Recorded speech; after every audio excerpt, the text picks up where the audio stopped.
My stepdaughter knew her mom was cheating on me and didn't tell me, so I'm disowning her and she can grow up fatherless again. I, 35M, met my soon-to-be ex-wife, 33F, during university 12 years ago. She already had a kid when she was 19, but the dad left as soon as she started uni. We were dating for 3 months before I met her daughter, Lisa. I remember seeing her family for the first time. I was nervous meeting her parents, but when I saw a little girl beside her mom, I was confused. I asked her if that was her little sister or a cousin of hers, and her answer shocked me. When she told me that that's her daughter, I thought I misheard her or something. At first, I wanted to dump her for hiding something so crucial from me, but she kept begging for me to stay, and eventually, I relented. Soon enough, I started to fall in love with her daughter and wanted to be her father figure. Our bond grew stronger over the years, and in early 2019, before the pandemic hit, we got married.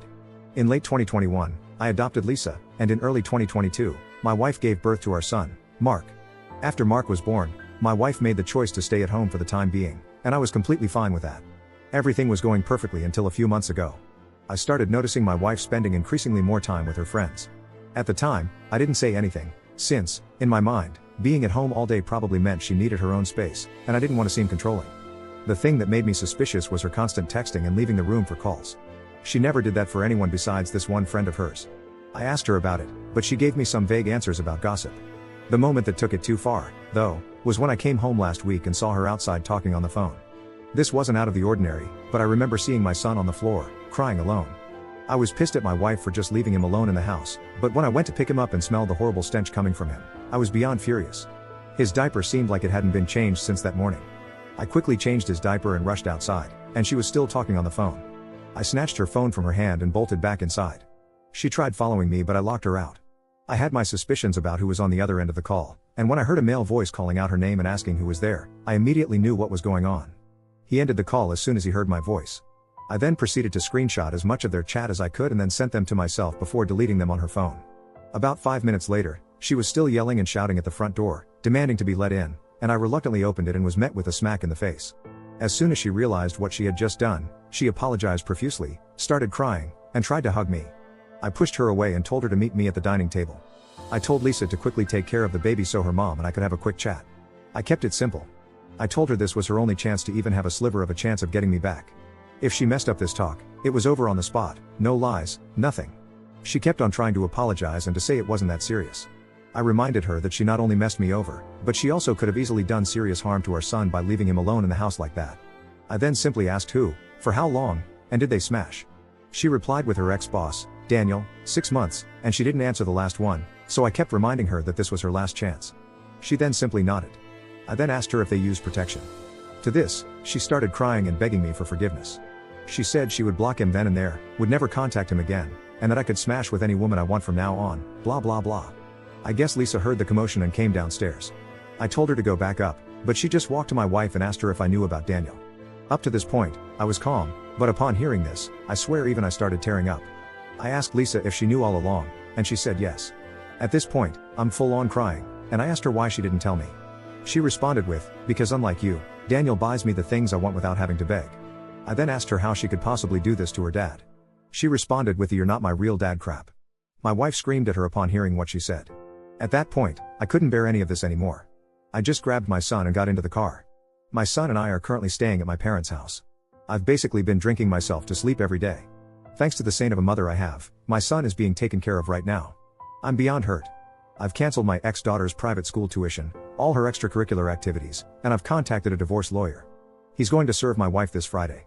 My wife and Lisa have been blowing up my phone nonstop with apologies. I simply responded with, "Get a lawyer and tell that ungrateful thing of yours to start calling Daniel her dad." I'm disowning her, and then I blocked my wife. I didn't respond to Lisa, I just simply blocked her. I guess my wife told our friends what she and Lisa did, and now they have been texting me nonstop. They understand how I feel but believe I'm going too far by divorcing my wife without hearing her out. They also keep telling me that disowning Lisa is definitely going too far and that she's only a kid and didn't understand what she was doing. I just can't get over the things she told me. I've worked so incredibly hard to give my wife and daughter luxuries I could have only dreamed of as a kid, and this is how I get paid back? Lisa is 13 years old and is old enough to understand that hiding her mom's affair is bad and definitely purposely used those words to hurt me. Honestly, I am feeling a little delusional, that maybe a few family counseling sessions later, and we can go back to living the life I once considered a fairy tale. I'm beyond destroyed by this whole situation. A part of me just wants to see them burn in hell, but the other part of me believes there is still hope. Am I really going too far? Is there any way to salvage this? Update 1. First of all, I just want to thank you all for the support you've shown me. This past week has been the hardest period of my life. Seeing the love you shared with the woman you considered your partner for life just hit me worse than anything else. You'll be glad to hear that I've put an end to the drinking, at least for now. It was tough, but seeing how my life was basically falling apart due to my constant drinking really was a wake-up call for me. As someone kindly suggested, I asked my mom to throw out all the booze in her house.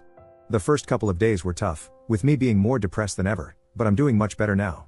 As for my wife, I've had a brief conversation with her, and I have halted all divorce proceedings for the time being. There is still a lot to navigate and a ton of logistics involved, and my decision for divorce seemed a bit in the heat of the moment. I'm not saying that I'm going back to her, I'm just saying I need to reevaluate everything again. What she did was beyond hurtful and irresponsible, and if I were to get back with her, she has to do a lot to make up for this mess. I have removed half of the money from our joint account and have stopped paying the lease on my wife's car. I asked her the following questions. Has she been in contact with Daniel since our falling out? She said she has completely cut off contact with her ex-boss and is willing to do anything to make our marriage work. Why did she go to him in the first place? She said she honestly doesn't know. She met him at a get-together her old company held, and in her words, they just clicked. They started hanging out as friends, and soon things grew out of hand, and she started bringing him over to the house when I was at work. Did she have feelings for him while they worked together? She said she found him cute but left it at that. They never did anything or said anything outside of work. I then started asking her questions about our daughter Lisa. Some of you guys rightly pointed out that she probably poisoned her against me. Why did she bring Daniel around our daughter? Lisa once caught them making out on the couch, and when she threatened to tell me, they quickly shut her up with gifts and a new phone. Soon enough, Lisa actually started to like having Daniel around because of the gifts. Did she badmouth me to Lisa? To this, she just went silent and started crying. I then pressed a bit more, and she finally blurted out that she started telling Lisa that Daniel was her biological dad. To be honest, after this, I just started crying and hung up. I did see a change in my daughter around the same time, but I just chalked it up to her being a teenager. Hearing the real reason just broke my heart even more. I also want to thank you guys for telling me that it wasn't right to put all the blame on my 13-year-old daughter. I wasn't thinking straight at the time, and when I started sobering up, I did sort of realize the mistake I made. I have unblocked my daughter and have been texting with her since yesterday. She has apologized to me, and it seems like my wife, in desperation to get me back, has confessed the truth to my daughter. My daughter told me that she has stopped talking with her mother since she confessed. I apologized to her for the comments I made about disowning her, and we have planned to meet up tomorrow at the local park. I again just want to sincerely thank you guys for the support and the advice. Honestly, I couldn't have navigated this mess alone while being intoxicated. Only God knows what would have happened if I didn't reach out. I also want to apologize for the drunken rant I went on in the comments. I'm beyond embarrassed at the things I said. Again, thank you all for the support and wish you all a wonderful weekend. Edit. I forgot to mention the DNA testing on my son. I do acknowledge it being a possibility, but neither am I mentally in a place to be able to cope with the stress of something like that, nor am I ready to face the reality that I might look at him differently if the test turns out negative. I'll do it eventually, but not now during this mess.